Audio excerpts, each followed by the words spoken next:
여러분 안녕하세요.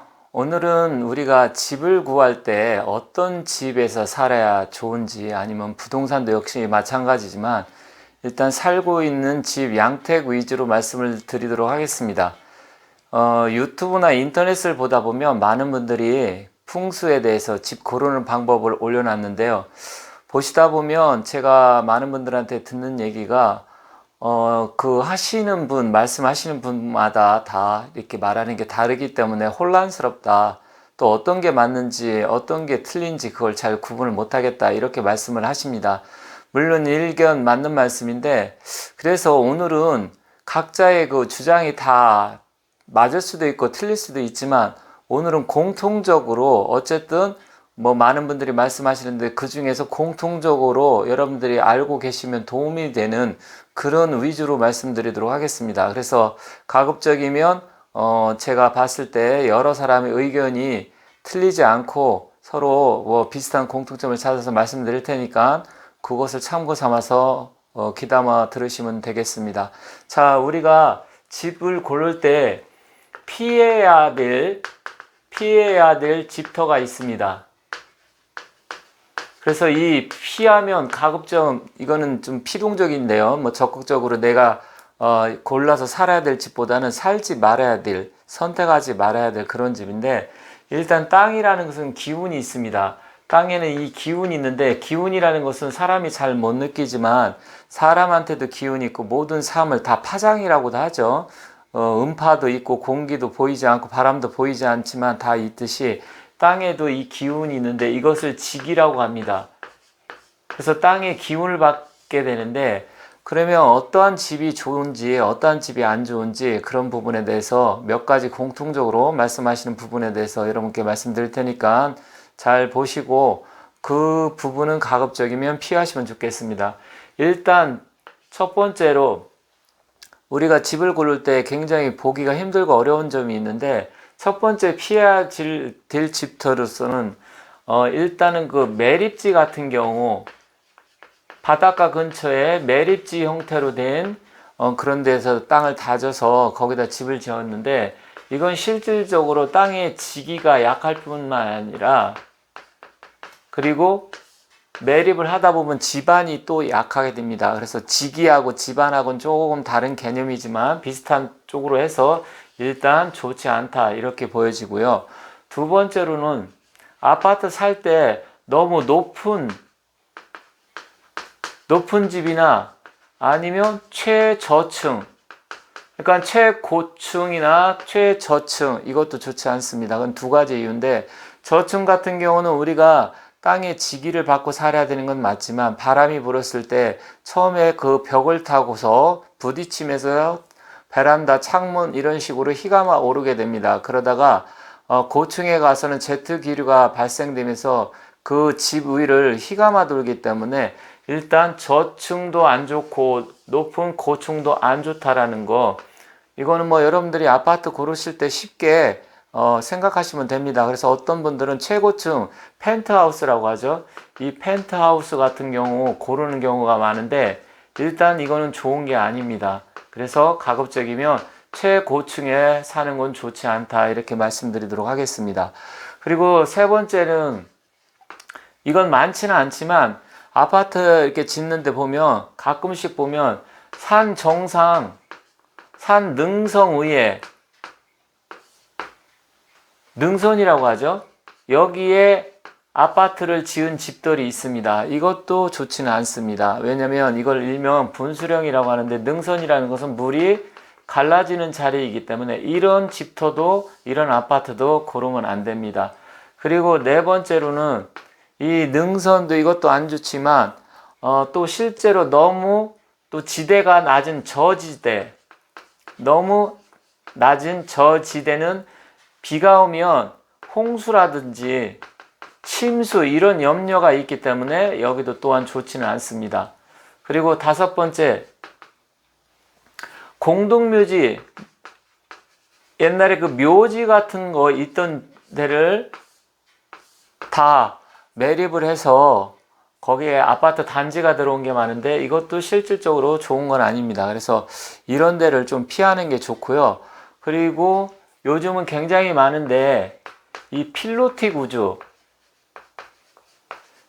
구주라는 것은 왜 안 좋냐고 하면 일단은 굉장히 좀 안전성이 조금 약합니다. 안정성이 떨어지기 때문에 요즘 같은 경우는 필로티 구조가 이제는 또 허가가 안 난다 이렇게 알고 있습니다. 그리고 지진이 일어난다든지 그랬을 때 무너질 염려가 있습니다.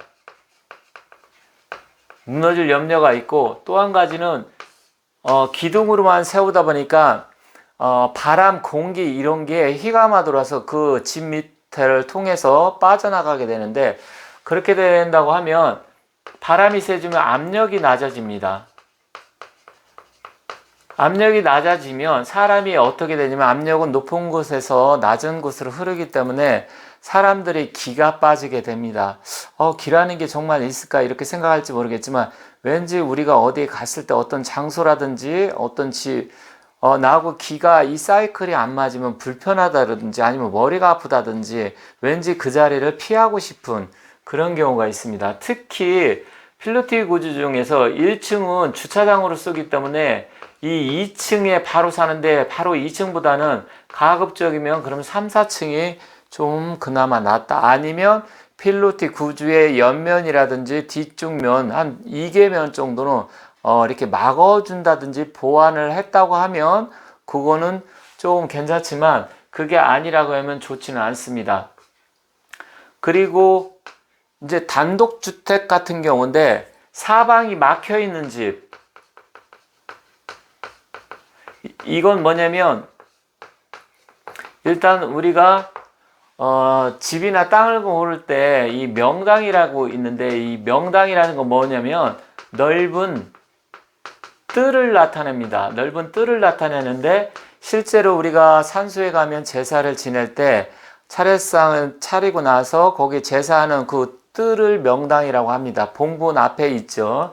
그걸 명당이라고 하는데 사실 집은 한쪽 면은 그래도 열려 있어야 됩니다. 그런데 단독이라든지 연립 같은 경우 보면 골목을 딱 들어가 가지고 집이 사방으로 꽉 막혀 있는 집들이 있습니다. 이런 집은 좋지 않습니다. 그래서 이 부분을 여러분께서 참고하시면 되고요.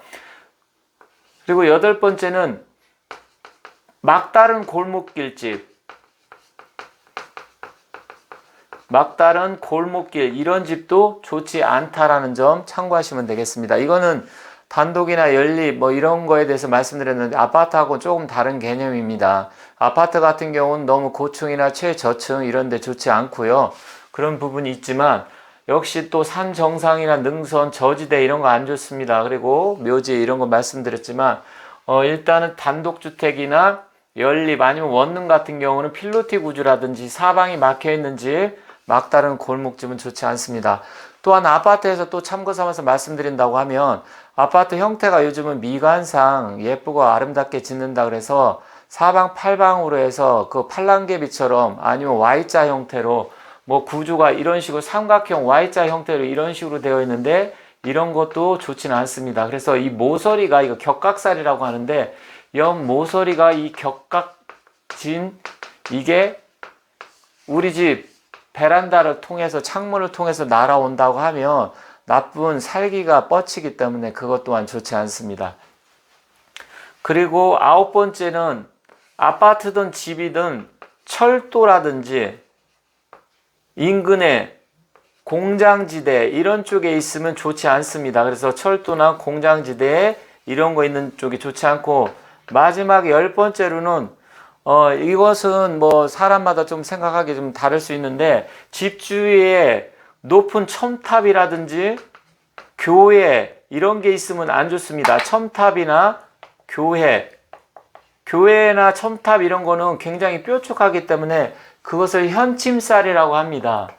그래서 현침살이라고 하는데 너무 높거나 뾰족한 게 있으면 좋지 않다. 그래서 이러한 쪽만 여러분들이 피하신다고 하면 상당히 그래도 기본적으로 우리가 명당자를 꼭 찾지 않는다고 하더라도 이 정도 제가 말씀드린 10가지 중에서 여러분들이 뭐 10가지 다 맞춰서 살 수는 없겠지만 이것 정도만 피해서 여러분들이 집을 구하신다고 하더라도 상당히 의미 있는 집을 구할 수 있지 않을까 생각이 됩니다. 물론 뭐 취수가 돼야 되고 수구가 있어야 되고 또 안배수, 공배수, 암공수 이런 게 있고 또 물은 어떻게 흘러나가고 우리 집을 모여서 어떤 식으로 빠져나가고 이런 거 또 역수는 어떻게 되고 모든 거 따지는 게 있지만 실질적으로 그거는 전문가들이 봐야 알 수 있는 얘기고 일반 분들이 잘 모르시는 거는 이 정도로만 해서 10가지 정도만 여러분들이 피해서 집을 구한다고 하더라도 기본적으로 그래도 괜찮은 자리를 얻을 수 있다 이렇게 보여집니다. 이거는 어렵지 않습니다. 그래서 제가 말씀드린 이 정도만 여러분들이 피하신다고 하면 그래도 기본은 한다. 왜냐면 우리가 이 100점짜리 집을 구하기는 쉽지 않습니다. 모든 게 다 완벽하게 갖춰진다고 하면 상당히 좋겠지만 그건 현실적으로 쉽지 않은 문제이기 때문에 어느 정도 조금 부족한 부분이 있다고 하더라도 기본적으로 이 정도만 여러분들이 참고하셔도 굉장히 도움이 되기 때문에 일단 앞으로 여러분들이 집이라든지 아파트 아니면 집을 또 건축을 하신다든지 사무실도 물론 마찬가지입니다. 사무실도 마찬가지인데 일단 너무 높은 거나 저축 말고 기본적으로 가운데 또 아파트도 단지도 가급적이면 좌청룡 우백호 나를 감싸주면서 가운데 쪽으로 기가 모이기 때문에 그런 쪽으로 고르시면 많은 도움이 될 테니까 참고하셔서 앞으로 여러분들이 집을 선택하실 때 기본적으로 이 정도의 집을 고르신다고 하면 많은 도움이 되리라 생각합니다. 자, 지금까지 제가 간단하게 말씀드렸는데 시청해 주셔서 대단히 감사합니다.